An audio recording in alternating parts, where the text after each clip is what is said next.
Good morning, honorable members. It's 1 minute past 8.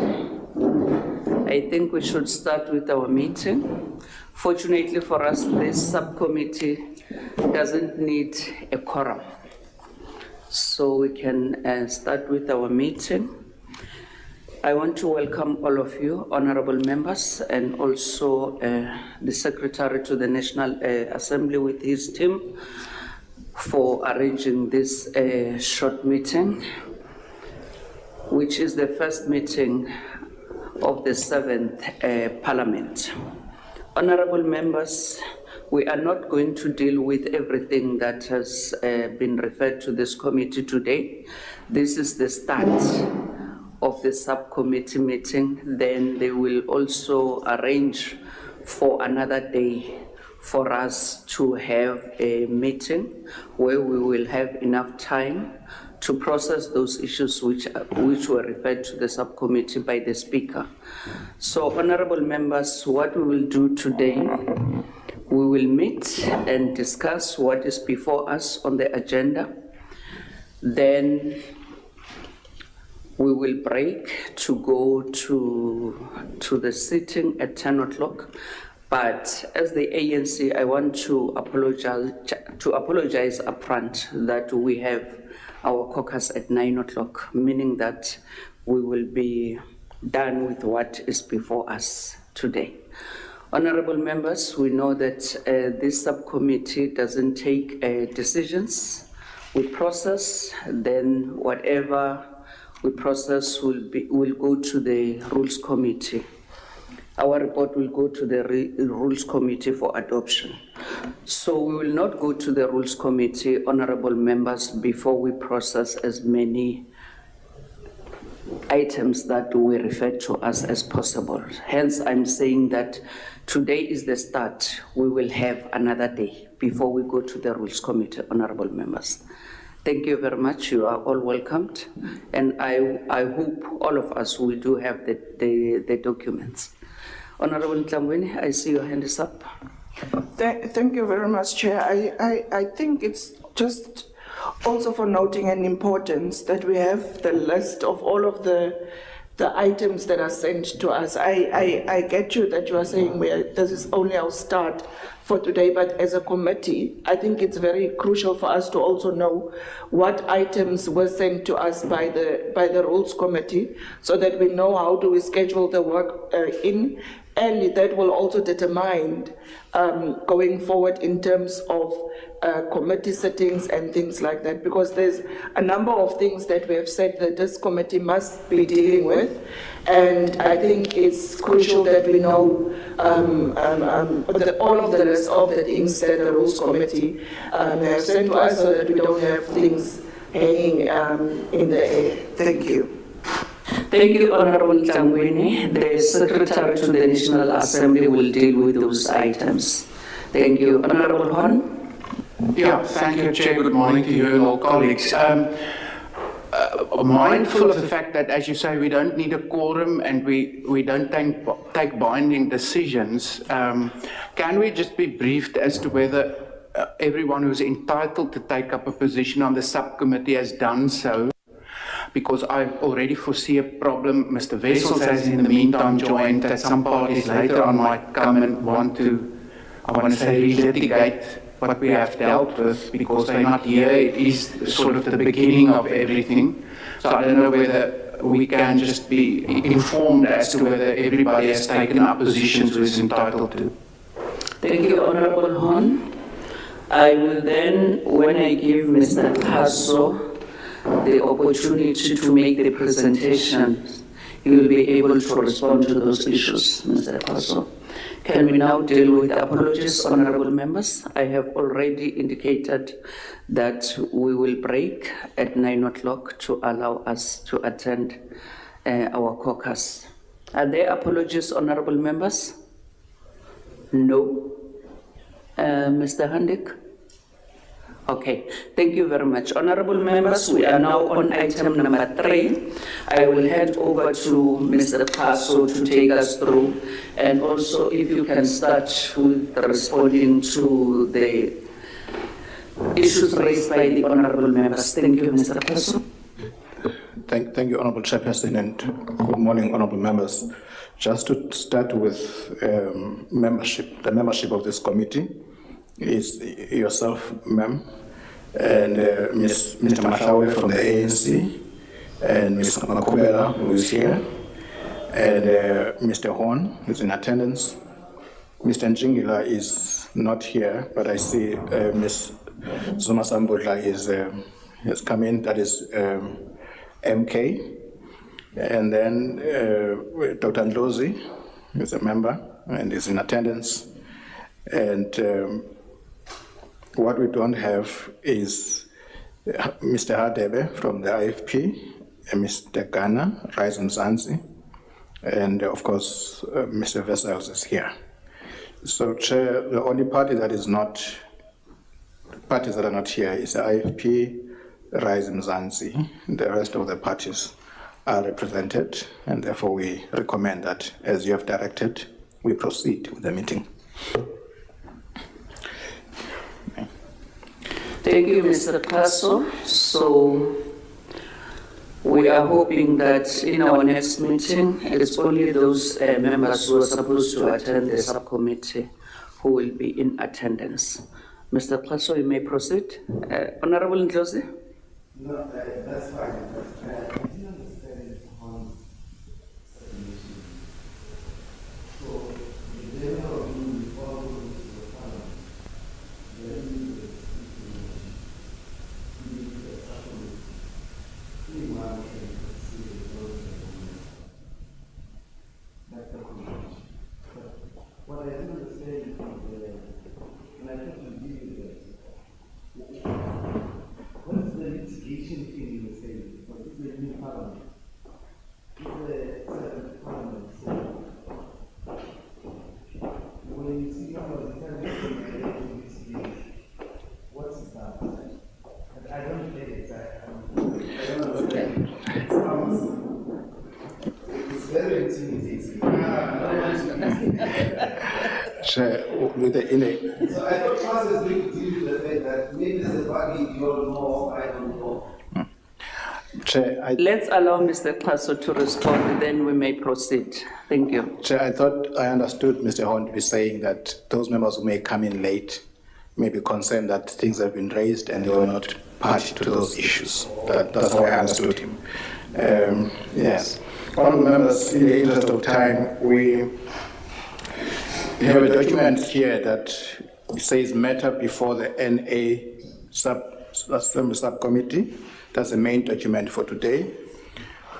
And attached to this document is Annexure A and Annexure B. Those annexures deal with some research, and Annexure B deal with the functions that are listed in the rules.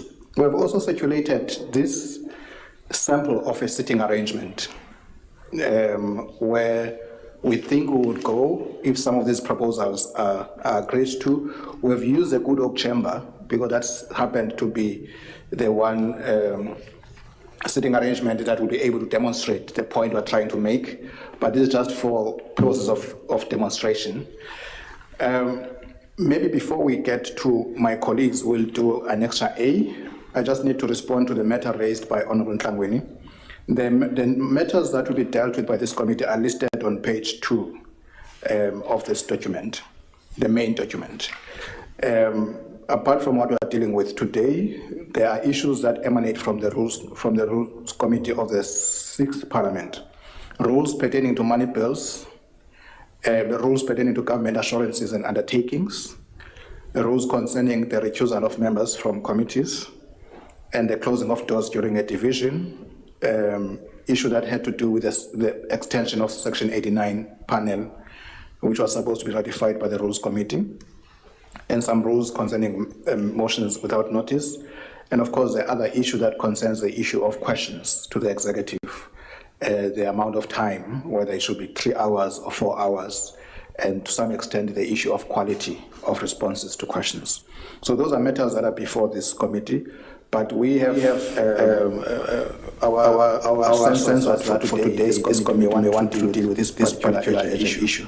which is what we have today. Chairperson, as we begin the presentation, I would like... Madam Chair, my apologies.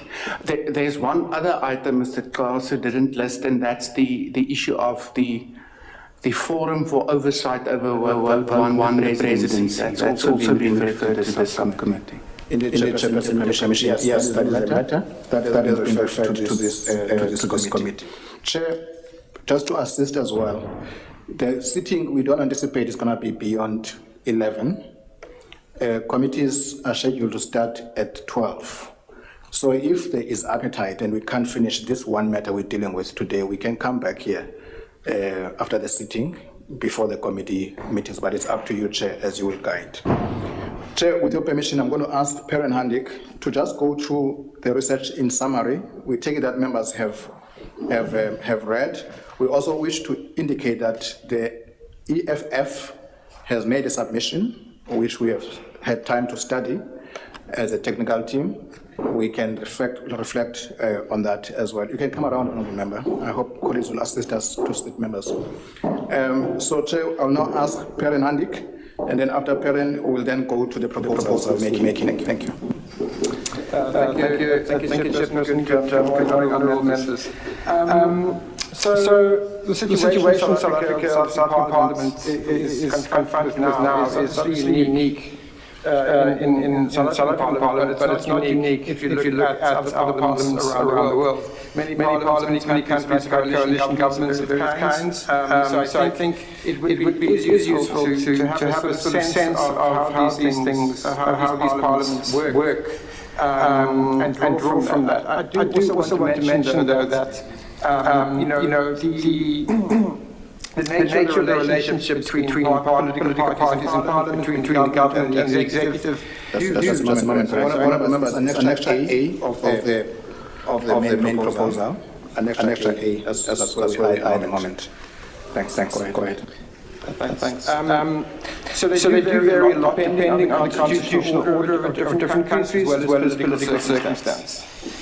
So I just maybe wanted to focus on a few terms and then maybe just mention briefly some of the sort of research that we looked into. I think it's also important to say that further research is probably necessary, especially when you get to some of the technicalities. I think what this committee may wish to consider is that we need to have rules which can provide for every different kind of scenario. So you don't want a situation where we change the rules just to provide... Sorry? The noise outside is too much. Can we have someone to ask them to lower their voices? Thank you. I think ideally what we want is rules to provide for every different kind of scenario. So we don't want to change the rules just because the current situation, and then 6 months later, years later, the next Parliament, maybe there's a new political arrangement, and then you rewrite the rules again. So what we need to do ideally is provide the rules that provide for every different kind of scenario. So in general terms, when you look at the definition of majority party, it's usually understood to mean the party that gets 51% of the seats in the legislature. And that being our case 201. A minority party is then in contrast a party that sees fewer seats compared to the majority. So you have one party that gets 201, 50%, and the other parties are minority parties. So in this sense, we don't currently have a majority party. I think some members have also pointed that out. So in contrast to governing parties, when I say governing parties, I mean then if you don't have a majority party, you usually have some kind of coalition. The function of the opposition, and this is according to the Interparliamentary Union, is to offer a credible alternative to the majority in power. They do this obviously by overseeing executive action, by trying to ensure transparency, efficiency, and integrity of the government. So if you follow that line of thought, then the leader of the opposition is an officer who stands as an alternative to the leader of government, which would imply that the leader of the opposition cannot be from a party that is represented in the government. So those are some general terms that I think there's internationally Those are the way the terms are used in most cases. There are exceptions. So maybe briefly, I'll just touch on some of the research we looked at. We looked at the United Kingdom Islands, what changed there. And we looked at Kenya. So in the UK and Ireland, they do have experience of coalition governments over time, and those arrangements have also changed. The UK obviously doesn't have a written constitution, so some of the terms are not strictly defined in the UK. And a lot of there is based on precedent and convention, which we can only borrow from to some extent. The most I think the country where we can borrow the most from perhaps is Kenya. And the rules do make certain definitions. So they define the leader of the majority party and the leader of the minority party. The majority party is the largest party or coalition of parties, and the second largest party or coalition of parties in the National Assembly respect. So that is the majority party on the one hand, and minority parties on the other. And then from there they discuss some of the functions of the whips of the majority party and the minority party. Again, that's let me see where it is. But then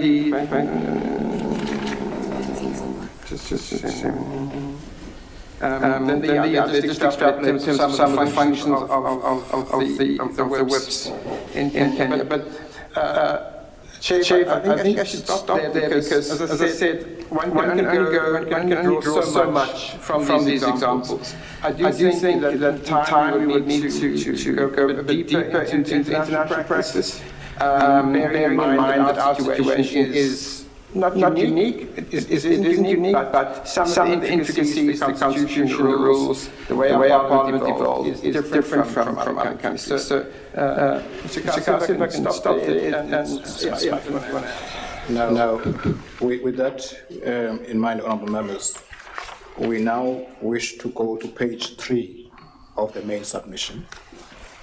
Page 3 of the main submission, and I would like to start at the top, where we are suggesting that what this committee may wish to consider is an interim measure with a view to an extensive review of the rules. That's the first thing. And point 1 of the document, we just indicate what the term majority party does and its implications for Parliament. It's understood to exert greatest influence on the affairs and the program of the government and Parliament. And the chief whip of the majority party plays an important role in coordinating the work of the National Assembly, including having the powers to influence the program. And this person of office bearer is a member of the Rules Committee, the Program Committee, and of course chairs the Chief Whips Forum. So our view is that if you understand majority in the strictest sense, we don't have one at the moment.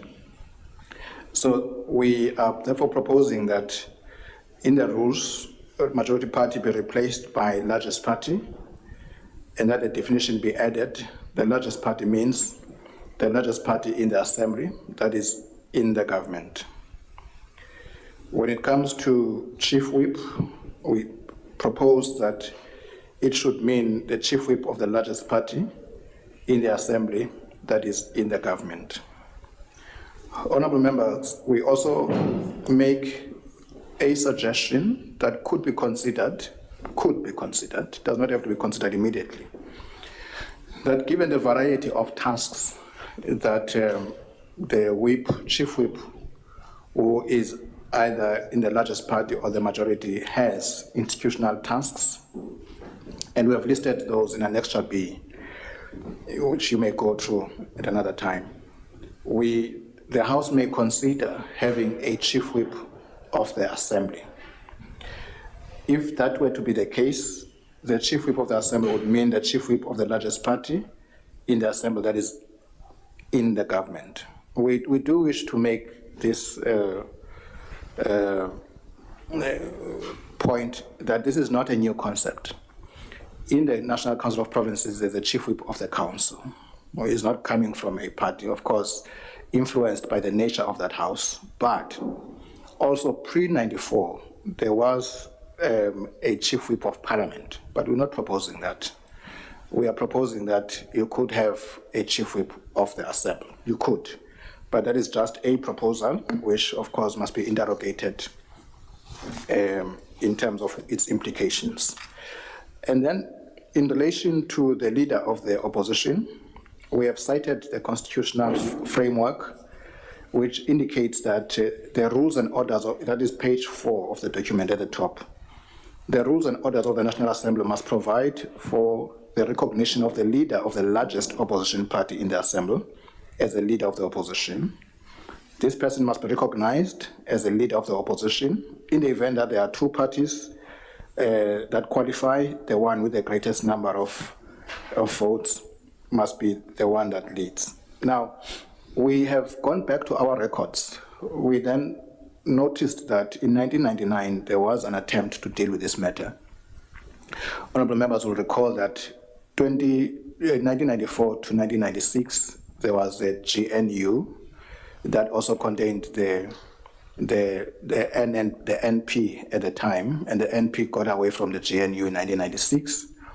But 1994 to 1996, even though it was not as formal as it is now, general consent for Lyon was regarded informally, at least we are informed, as the opposition leader there, but it was not as formal as things are at the moment.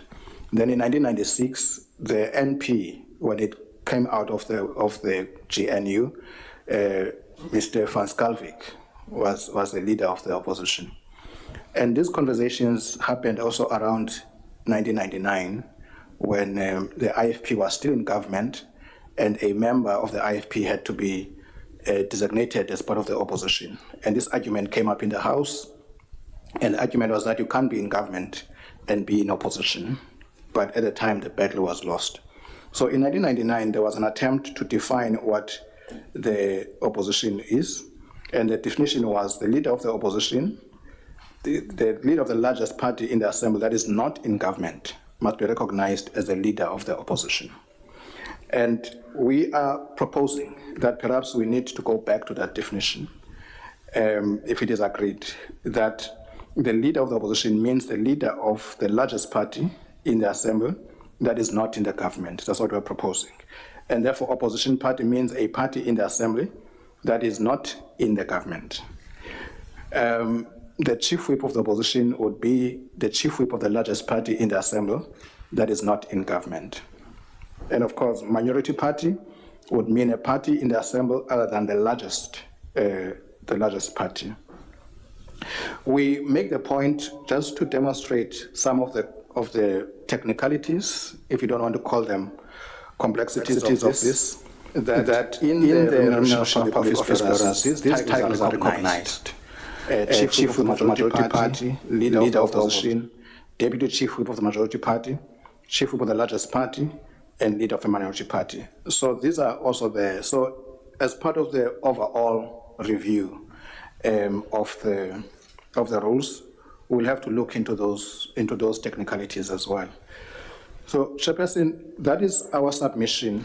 As indicated, we have received a submission from the EFF, and the chair will guide in terms of how that submission should be treated.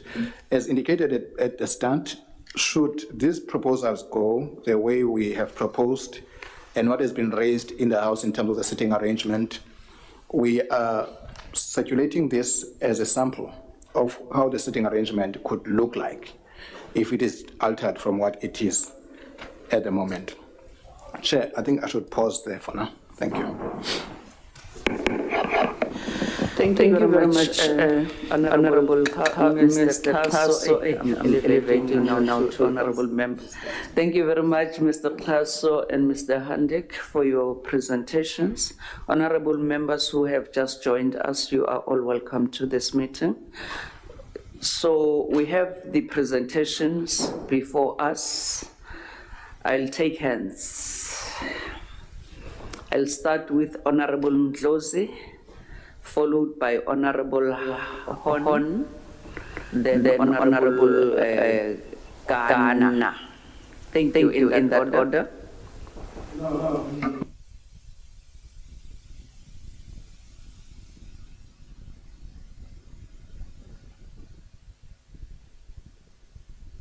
Ndlozi? Sorry. No, Comrade Doris, you are saying that we have 30 minutes to process this. That's not fair.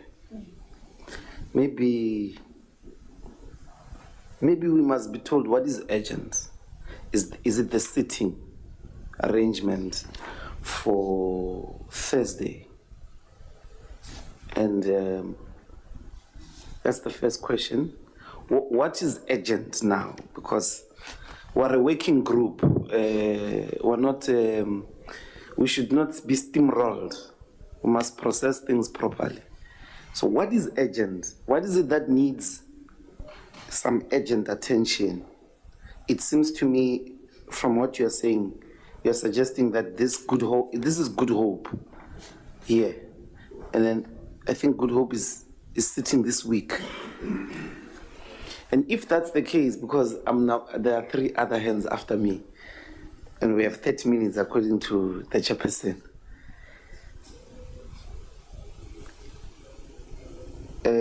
We propose a rule about the sitting arrangement. We think there must be a rule. Everybody that is in government must sit on the other side. And I think you may have to rearrange this in light of the UDM, IFP, Patriotic Alliance must join the DA and the ANC. There must be a proper delineation of the benches. There must be opposition benches and ruling benches. So if this is the most urgent thing that we must decide now, because the rest we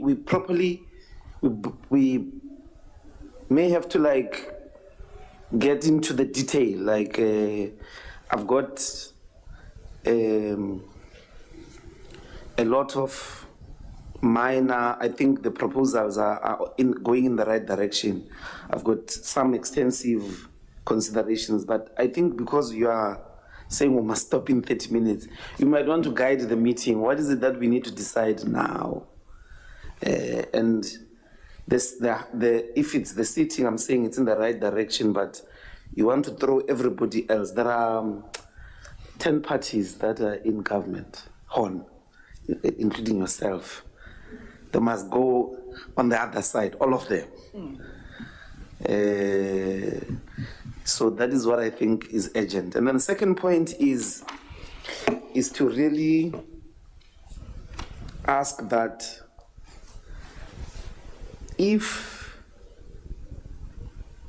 we meet soon, it must not be an hour. Yeah, I should have raised this earlier. It's not right that what that comrade is doing there, Comrade Chairperson.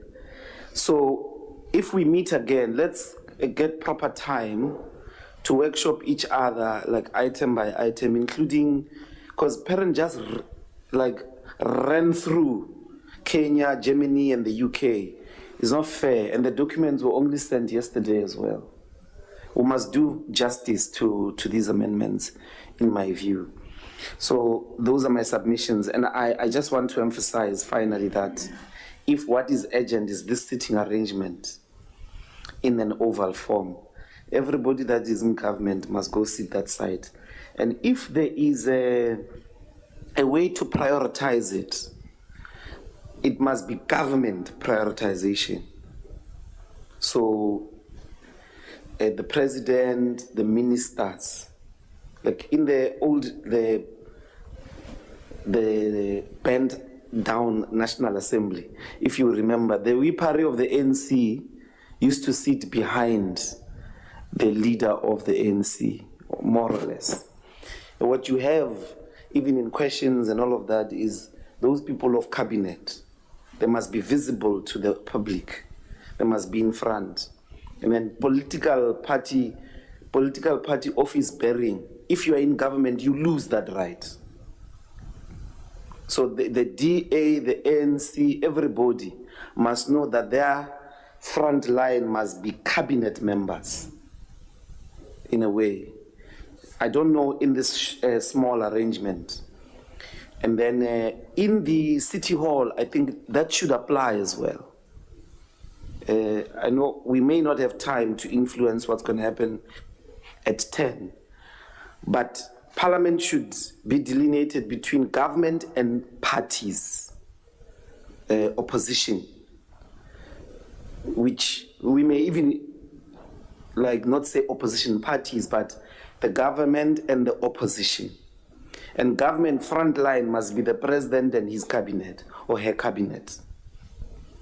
Even if we go to the Good Hope, I mean, the City Hall, the people who must sit in front, they're on the ruling side, should be consciously the front line of government. Ministers, whatever you do there in terms of the system of government. So here you've got the EFF. I don't have a problem with RISE, they are part of us, Ghana. And then UDM, that side. IFP, that side. Patriotic Alliance, that side. There must never be this side, these people. They rather be at the end when you come this side. So the blue arrangement, you may want to adjust it maybe on the second row or so, I don't know. But you want to, and there's too much yellow as well. I don't think it constitutes 40% at this stage, but it's fine, yeah. Thank you. Thanks, Honorable Ndlozi. Honorable Hon. Thank you, Chair. Let me maybe firstly just share my views on the seating arrangement, since it seems to be the burning issue now. My understanding is that the number of seats allocated to parties are roughly proportional, but that the ANC and the DA has given up some of the seats that are proportionally entitled to accommodate smaller parties.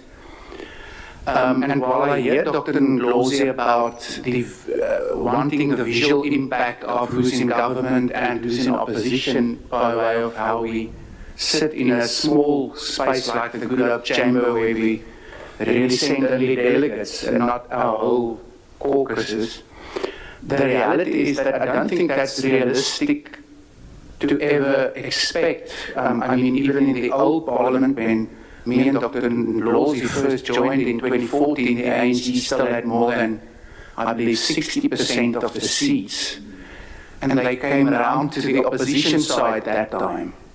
So that's just a function of the number of seats every party achieves. I hear his argument around, for example, the UDM sitting not next to other GNU partners there in the front, whilst Action SA is sitting next to GNU parties. And I think that's something that can be looked into, but I don't think it's realistic to expect that those who are in government must give up so many seats that ultimately they only confined to one side of the house. Then my other input is just on the definitions, and my understanding is that this is sort of an interim arrangement while a wholesale review is to take place. I would just want to, while on the one hand inquire as to why the term in the government is used, and suggest that in terms of, let's say, properly reflecting the separation of powers, etc., that we rather use that is forms part of the executive rather than the term in the government, because there is, of course, also a whole lot of arguments that is going to unfold going forward as to, for example, GNU parties that's not in the executive or part of cabinet, for example. So I would suggest that it is about the largest party and chief whip that we rather replace in the government with, or is in the government with, that is part of the executive. Thank you. Thank you, Honorable Hon. Oh, Honorable Ghana. Thanks very much, Chair. So maybe to quickly on the sitting, it might very well be, and maybe that's where Honorable Rose might have conceded, that given the size of the parties that are in government, so if they were to all be on the right-hand side, there might not be enough seats on the right-hand side, given the size. And you might have to go like it used to, used to have what we called the castle corner.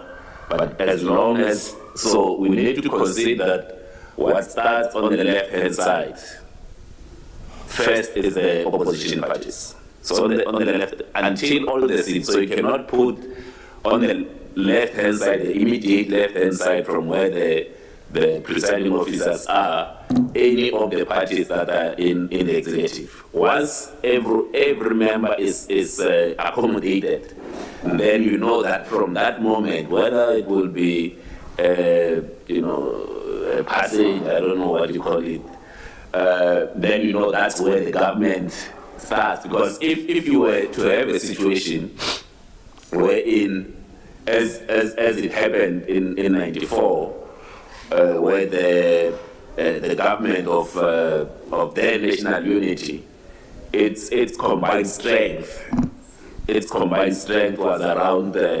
92-93% of the members of the assembly.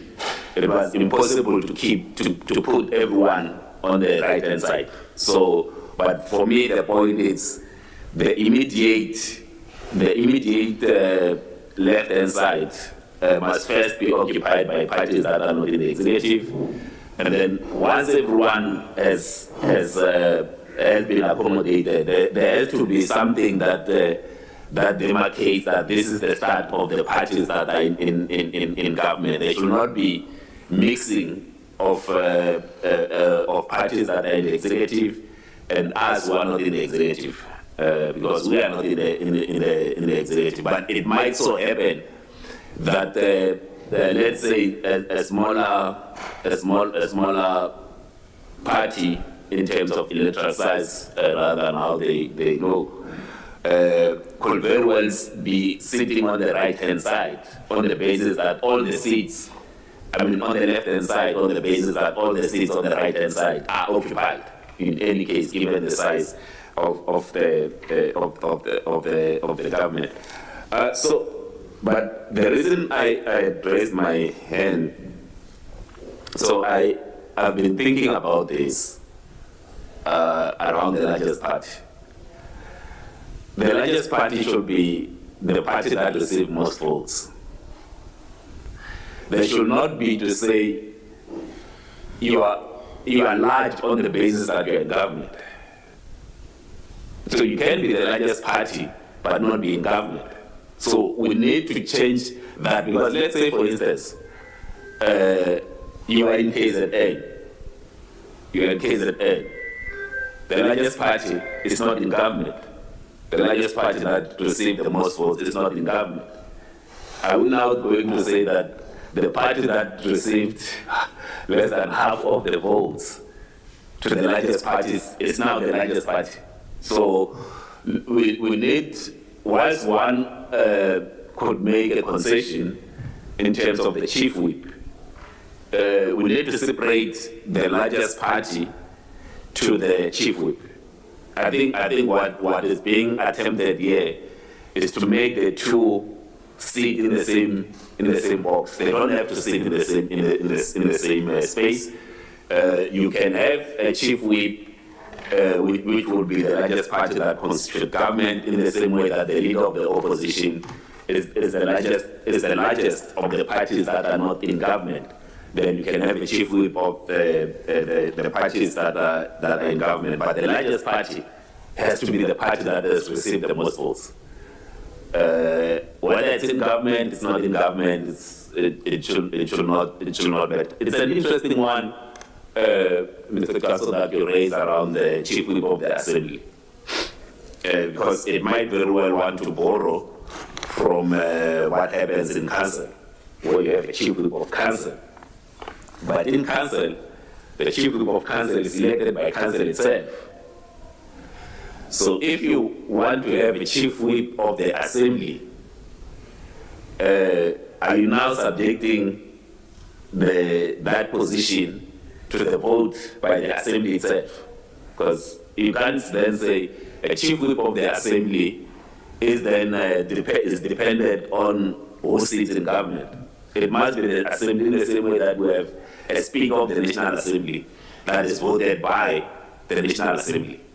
It's not the speaker of which political party. If there's a position that will carry, let's call it, the assembly tag next to it, it ought to be elected by the assembly. It can't be appointed anywhere else other than the assembly. So this morning we are going to vote for House chairpersons. They are not the House chairpersons of the political parties, but they are the House chairpersons of the assembly. That's why they are elected by the assembly itself. So that particular proposal does need a bit of work, because it has implications in the same way that as I said, our councils work, and it might very well, I don't know, it might be early. I know what it's trying to get to, but I think it's early. There needs to be a lot more work in that particular move to then have a chief whip of the assembly. But if we can change the definition of the largest party, not being dependent on whether the party that received the most votes is in government or not in government, they are still the largest party of all the parties represented in the National Assembly. Thank you very much. Thank you, Honorable Ghana. Honorable Vessels. Thank you very much, Honourable Chairperson, and my apologies also for being late. Traffic is a mess and the weather is a mess, but here we are. And it's exciting times, and it's all about multi-party participation at the end of the day. And everything that has been said by colleagues comes down to that. From the seating arrangements to what was mentioned now with regards to whippery and so forth. The fact of the matter is, we aren't in the space anymore, Honourable Nlosi, to say that government is there and opposition is here. Because it's a multi-party opposition and it's a multi-party government. And then I disagree with the Honourable Horn, unfortunately, because I don't think we should reflect on the executive per se. Government does not entail only the executive. There can be parties that's part of a coalition government, and we shouldn't, and I think it was mentioned earlier, and that's very important. What we do here should not only be based on what the results of this election gave us, but we should write something now and do something now that has longevity for future governments and future arrangements. And when you have a coalition government, you can have a party that gives it support, that forms part of a coalition without taking up any seats in the executive. But that party is still part of government and not part of the opposition, if there's a coalition agreement. And the rest of the world and how it works in Europe and even in Kenya is a very good example of a coalition agreement that forms government, not only those who take up positions in the executive. So it's important to use that to inform our definitions as well. Then, Chairperson, I do agree that we should separate the issue of majority from the whips and the definition thereof. Once again, you will have a largest party, the party that obtained the most votes. That party can be in opposition. And that should be reflected in how we define things then. And then I agree with the Honourable Ghana. Then the best solution is to say that, for instance, the chief whip of the Assembly is an elected position, such as a House Chairperson. I like the definition of a chief whip of the Assembly, but I think it should be elected. The chief whip of the opposition, as proposed, I think that is 100%, and that makes sense. The party with the most votes that is not in government is then the official opposition. They get the leader of the official opposition. They get the chief whip of the official opposition. But with regards to government, that is an arrangement that once again is in a coalition agreement. And the chief whip can be very much one of the positions that's in a coalition agreement and that's then voted on. And the majority of the members will then vote for that position as the agreement was. And as we've seen now play out, and we'll see today play out with certain agreements with regards to House chairpersons and so forth. We saw it with the Deputy Speaker, we saw it with the Speaker and so forth, and that will be the same with the Chief Whip. So I think there's, we can work with this, and I want to thank Mr. Kaso and his staff and the colleagues for this. We can very much work with this, but I also agree that an hour is not enough time to really scrutinize this, and we'll really have to amend the rules so that we have something that can serve us for future administrations as well. Thank you. Thank you, Honourable Vessels. Honourable Dr. Hlope. Thank you, Comrade Chair. My comments are twofold.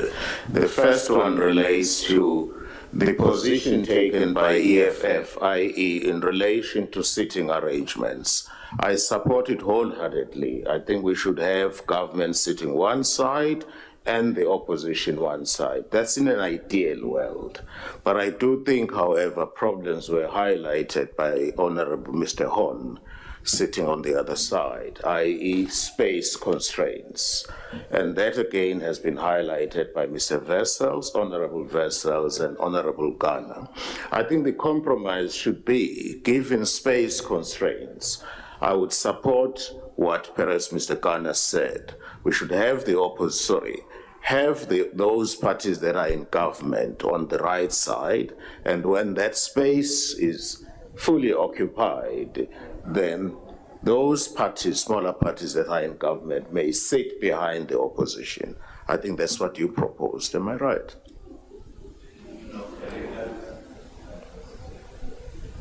Honourable Ghana, it's okay, we heard you.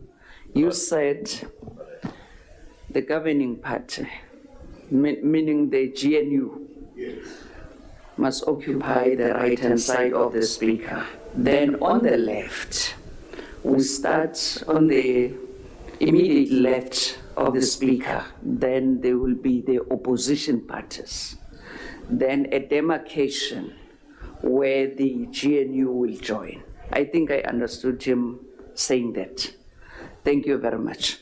So, honourable members, thank you very much for your questions, for clarity and your inputs.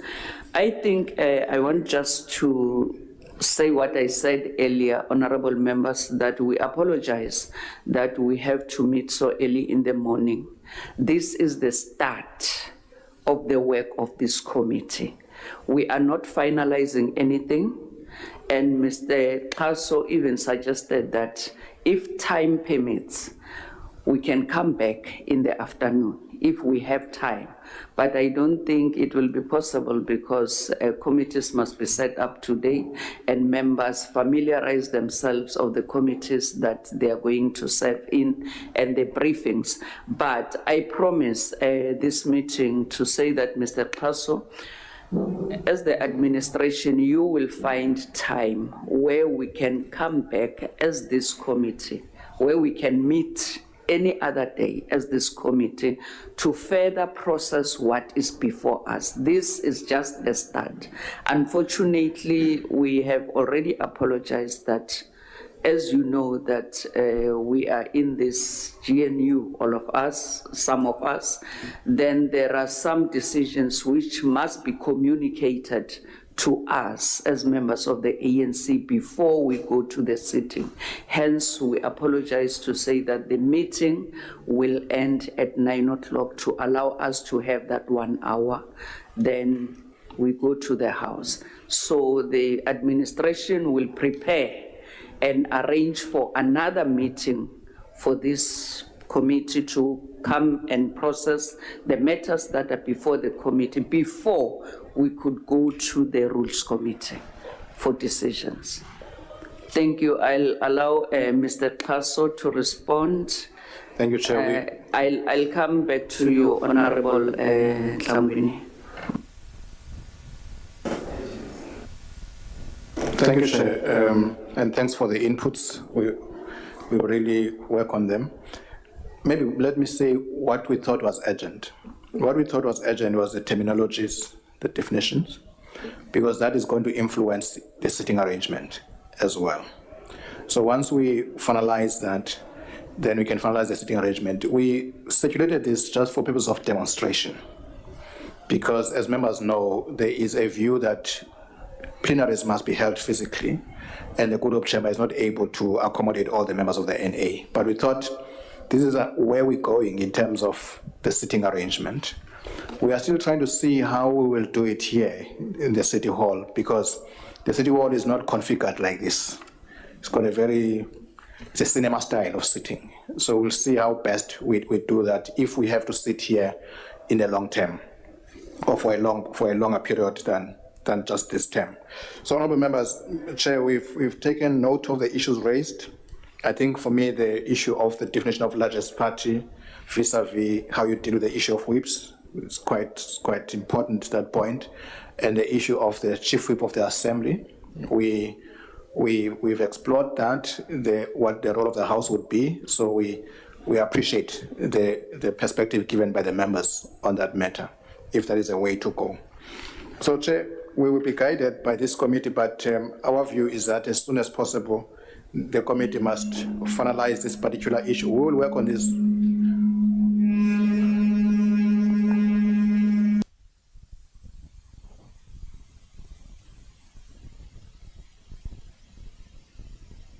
Mission to make for the decision of this committee. Thanks. Is that a follow-up, Honorable Kana? Then followed by Honorable Ndlozi. So it's a follow-up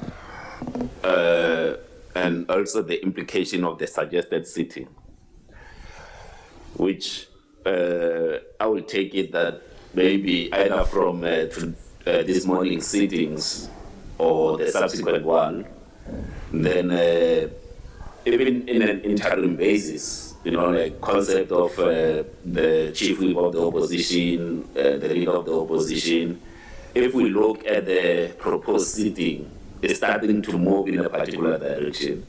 Would I be correct? And if I'm out, you'll roll me out. That in the immediate interim, the terminology or the parties designated as oppositions will be those that are listed on the left-hand side of the presiding officers in this particular instance. Because you know, last time there was that bit of an issue to say, but you are in government, you are in opposition. So because this helps, in terms of the language matters and terminology matters. So I think maybe if we don't want to implement immediately, it might very well be that we refer as the chief whip of the party that you're a chief whip of, until such time that maybe the rules has said and agreed that which party is the opposition and so forth. Then now you say no, Ghana, the whip of Rising Suns. Then it will be much helpful. Thank you very much. Thank you, Honorable Ghana. Honorable Joseph. No, that's fine. We've made a substantial submission, so I was hoping you would give guidance on whether we must have an opportunity to speak to it extensively as well. And I would urge members of parliament members of the committee to look into it. I think it's better than what the administration has given us. But no, what I think with the sitting is ruling or governing party, whatever you call it, starts on the right. It must start there, go this way. That's not what you have here. That's what I was trying to explain. Do you understand what I mean? Even if it invades the left, but it has to, the allocation must be in such a way that there's a delineation that these ones who are government, they end here. Even if they end on the left, but this is where they end. That's not what you have here. I don't know, Klaus, if you see what I mean. UDM and so that's the first point. And I do think this is most urgent, even if the Rules Committee does not see it, that you take our input in arranging the Good Hope. The second point is, you want to prioritize. Maybe at the moment there's a convention, cabinet. So that thing, I don't remember so national executive is a constitutional delineation. It's not our imagination. It's actually in the Constitution, chapter and verse. It's there. It's national executive includes the president, ministers, and deputy ministers. That's the terminology of the Constitution. So all members of the national executive, to the extent of their seniority, remember it's the president and then it's ministers. I would urge that you prioritize the front line. That was going to be important in questions and during question and answers. It won't make sense to prioritize the seating arrangement on party basis strictly in this small arrangement, even on a question and answer session. Because those people represent the executive and we're there to interrogate them. You might want to rearrange the front line in the interest of the national executive. Like those people, those yellows and blues, you want to put the executive there. Honorable Ndlozi, that's my. We heard you. Thank you very much. No, but you have emphasized your point over and over again. Because it didn't come through in their responses. That I want to influence the seating arrangement, Comrade Chairperson. There are two principles really.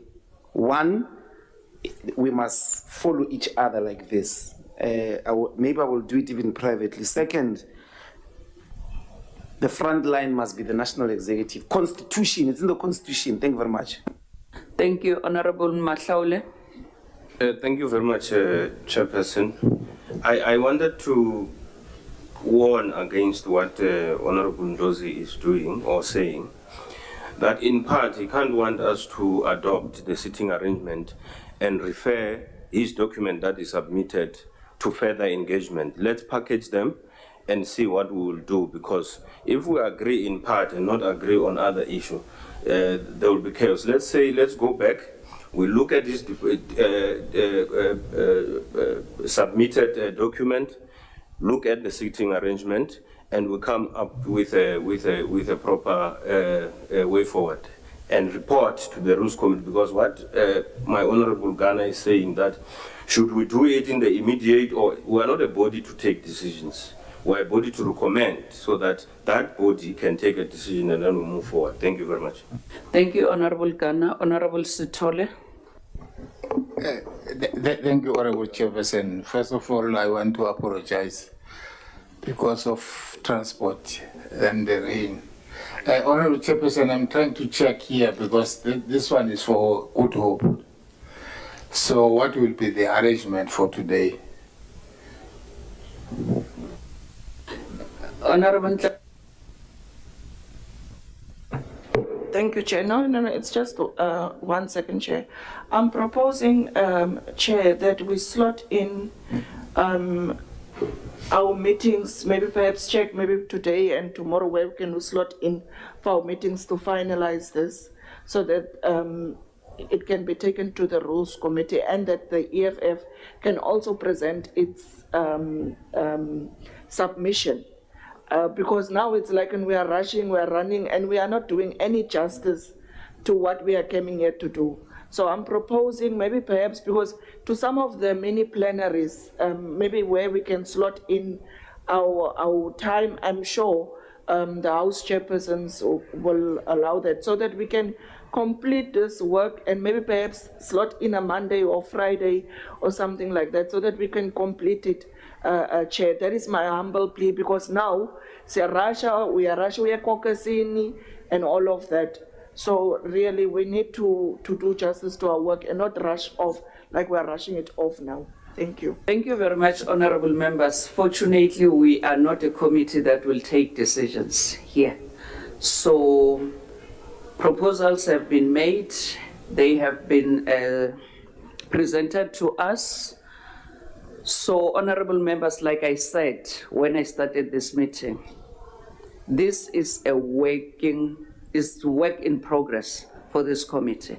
We will make sure, honorable members, those whom we served with in the previous term of parliament, they knew that this committee was the most committee which was meeting almost all the time to process the rules, to process the work that is before us. That is a promise, but there is nothing that we can do about today, even if we were to meet until 4 o'clock in the evening, we are not going to take decisions. It's only the Rules Committee that will take decision, whether it's about the sitting arrangements or anything else. But anyway, thank you very much, honorable members. The meeting stands adjourned.